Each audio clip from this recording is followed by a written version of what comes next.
حضرت ابراہیم علیہ السلام کو جب اللہ نے حکم دیا کہ بیٹے کے گلے پہ چھری چلائیں تو فلسطین سے آپ نے سفر شروع کر دیا۔ یوں نہیں کہا کہ محض ایک خواب ہے، اور آپ کے اور نبیوں کے، میرے اور پیغمبروں کے خواب میں فرق ہے۔ ہمارا خواب شیطانی بہکاوا بھی ہو سکتا ہے، اور پیغمبر کو جو خواب آتا ہے وہ حکم الہی ہوتا ہے، وہی ہوتا ہے۔ اب ہر آدمی یہ کہتا ہے یار میں نے بڑے بڑے برے خواب دیکھے، میں نے یہ دیکھ لیا، فلانا دیکھ لیا۔ ٹھیک ہے، دیکھ لے، جو کام سارے دن سے کر رہا ہے صبح 7 بجے سے لے کر رات 12 بجے تک، وہ سارا تو دماغ میں گھوم رہا ہے۔ کس کو گالیاں دی، کس سے گالیاں سنی، کس سے وعدے خلافی کی، کس سے وعدے پورے کیے، اب وہ ساری چیزیں انتشار دماغ میں گھوم رہا ہے۔ اب وہی اس کی آنکھوں کے سامنے رات کو ریل چل رہی ہے۔ اب کسی کو خواب سنا دیا، مجھے بہت برے خواب آتے ہیں، اب چل دیے اپنا ایمان بیچنے کے لیے۔ نتیجہ کیا نکلا؟ کسی نے کہہ دیا تیرے بھائی نے تیرے پر کرا رکھا ہے، کس نے کہہ دیا تیری ماں نے بہو ساس کی لڑائی کرا دی، درانی جٹھانی کی لڑائی کرا دی، نند بھاوج کی لڑائی کرا دی، بھتیجے چاچے کی لڑائی کروا دی۔ یہ دنیا کے اندر یہ تو ہو رہا ہے۔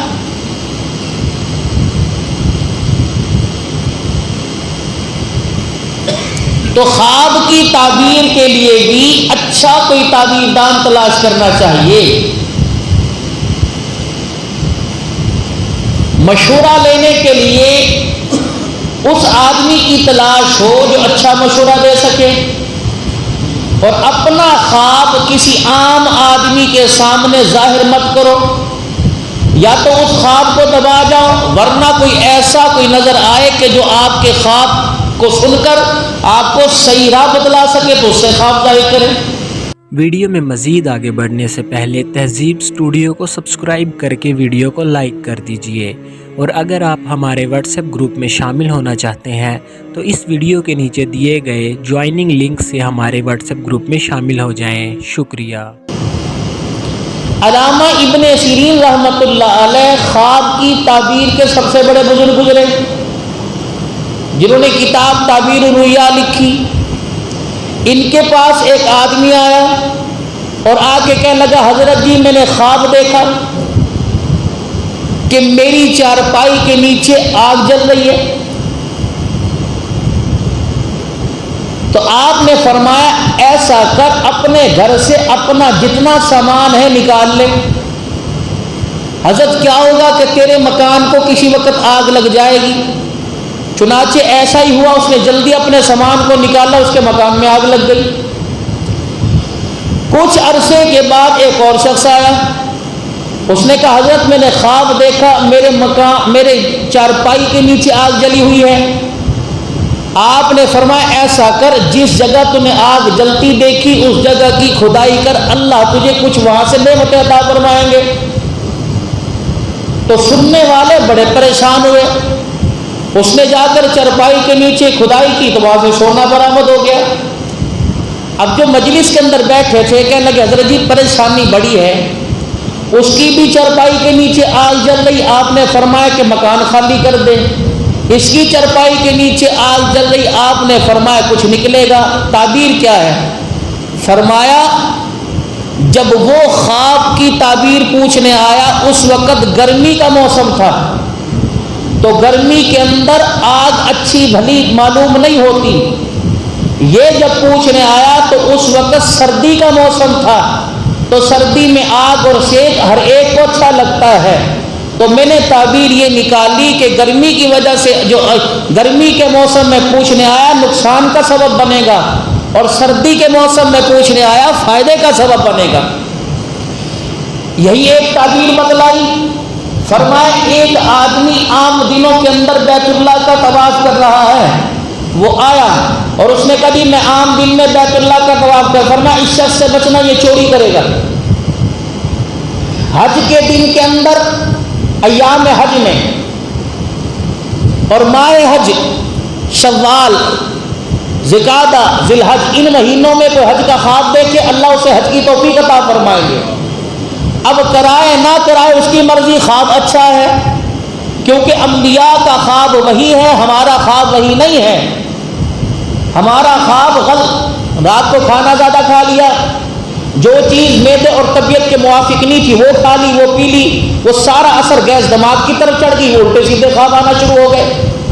تو خواب کی تعبیر بھی ان سے پوچھی جائے جو خواب کی تعبیر بتانے کی اہلیت رکھتا ہو. ہر ایک آدمی کے سامنے اپنے خواب کو ظاہر مت کرے. تو ابراہیم علیہ السلام نے ایک خواب دیکھا. فلما بلغ معه السعي قال يا بني إني أرى في المنام. اس خواب کو دیکھنے کے بعد حضرت ابراہیم علیہ السلام نے فلسطین سے سفر شروع کر دیا. بیٹا اسماعیل علیہ السلام خانہ کعبہ میں، بیت اللہ شریف میں. ابراہیم علیہ السلام اپنے بال بچوں کو چھوڑ کر واپس فلسطین چلے گئے. جب پروردگار عالم کا حکم ہوا کہ شیرخوار بچے کو والدہ سمیت آپ ایسی جگہ پہ چھوڑ آئے جہاں انسان کی زندگی کے جینے کا کوئی نام و نشان باقی نہ ہو، جناب ابراہیم علیہ السلام مائی ہاجرہ کو لے کر آ گئے اور ایسی وادی کے اندر آ گئے. دائیں بائیں پہاڑ تھے، پتہ ہی کوئی نہیں، انسان تو کیا یا جرند پرند کا بھی نام و نشان کوئی نہیں. پاک پیغمبر خدا کے حکم کے تابع، کوئی تعویل نہ نکالی، کسی سے مشورہ نہ کیا. اللہ کا حکم آ گیا، فرمایا میرا خلیل ایسی جگہ اپنی گھر والی کو، ایسی جگہ اپنے بچے کو لے کے چلا جائے جہاں سے میں نے پوری دنیا کو آباد کرنا ہے، جہاں سے میں نے پوری دنیا کی آبادی کا آغاز کرنا ہے. پہلی ویران جگہ تھی، پہلی اجاڑ گاہ تھی، جب پروردگار عالم نے آبادی کی، اس کے ذریعے سے اللہ جل شانہ نے پورے جہان کو آباد کر دیا.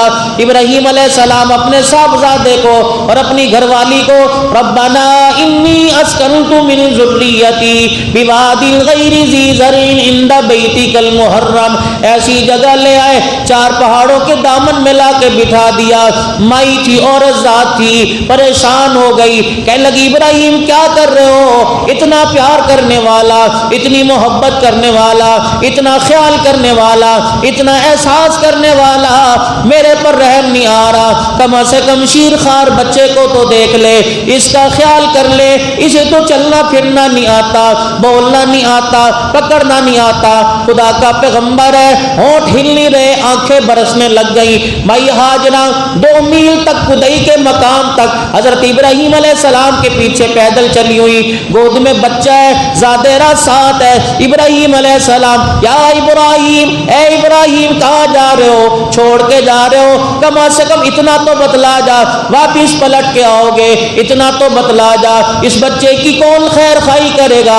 خبر لینے آئے گا کہ نہیں؟ ابراہیم علیہ السلام خاموش ہے. سیدہ ہاجرہ سمجھ گئی ابراہیم اپنی مرضی سے نہیں کر رہا بلکہ اللہ کی مرضی سے کر رہا ہے. مائی ہاجرہ نے ابراہیم علیہ السلام کا یہ طرز دیکھا، کہنے لگی اللہ امرنی، ابراہیم مجھے بتا، خود کر رہے ہوئے اللہ کا حکم ہے. پیغمبر نے پھر بھی ہاں نہ کا جواب نہ دیا. آسمان کی طرف پیغمبر نے نگاہ اٹھا دی. اے ہاجرہ میں اپنی طرف سے نہیں کر رہا بلکہ اللہ کی طرف سے کر رہا ہوں. مائی ہاجرہ نے ابراہیم علیہ السلام کا دامن نہیں چھوڑ دیا، وہاں یوں نہیں کہا جا اللہ کے سپرد، وہاں یوں نہیں کہا جا اللہ کے حوالے. واپس 2 کلومیٹر دور آئی، اس جگہ پر جہاں اللہ نے بیت اللہ کی دیواروں کو کھڑا کرنا تھا، جہاں طواف کے لیے جگہ بنانی تھی، وہاں کے بیٹھ گئی. ابراہیم علیہ السلام سے منہ موڑ کے بیٹھ گئی اور کہنے لگی ابراہیم جا، چلا جا، جس نے تجھے چھوڑنے کا کہا وہی ہماری اب حفاظت کرے گا. جناب ابراہیم علیہ السلام چھوڑ کے فلسطین کی طرف روانہ ہو گئے، لیکن چلتے چلتے اللہ کی بارگاہ میں دعا کر رہے ہیں، الہ العالمین میرا کنبہ یہ، الہی میرا گھرانہ یہ، الہ العالمین میرا خاندان یہ، میرا بچا کچا مال یہ. پروردگار عالم امید ہے تو میرے گھر والوں کو ضائع نہیں کرے گا. فرمایا ابراہیم پریشان ہونے کی ضرورت نہیں، تو نے نور نظر ہمارے حوالے کیا، ہم نبی بنا کے تیرے حوالے کر دیں گے. ادھر ابراہیم علیہ السلام رو رو کے دعا کر رہا ہے، الہی میرے بچے کی خیر اور کرنا، میری گھر والی کی خیر کرنا۔ تین دعائیں ہیں، ایک باپ پیغمبر موسیٰ علیہ السلام اللہ سے مانگ رہا ہے، ایک ابراہیم علیہ السلام مانگ رہا ہے۔ ابراہیم علیہ السلام کی دعا نے بتلا دیا، او لوگوں، مال مانگنے والوں، عزت مانگنے والوں، عہدے مانگنے والوں، شہرت مانگنے والوں، کبھی اللہ تمہیں ہاتھ اٹھانے کی توفیق دے، کبھی کبھی اپنی اولاد کے لیے مانگا کرو، اپنی اولاد کے سکھ چین کے لیے مانگا کرو، اپنی اولاد کے اچھے مستقبل کے لیے مانگا کرو۔ اللہ کی عزت کی قسم ہے، ماں باپ کا ہاتھ اٹھتا ہے، اولاد کے حق میں مانگنے لگتے ہیں، فرشتے ماں باپ کی دعاؤں کی تائید کرنے لگ جاتے ہیں۔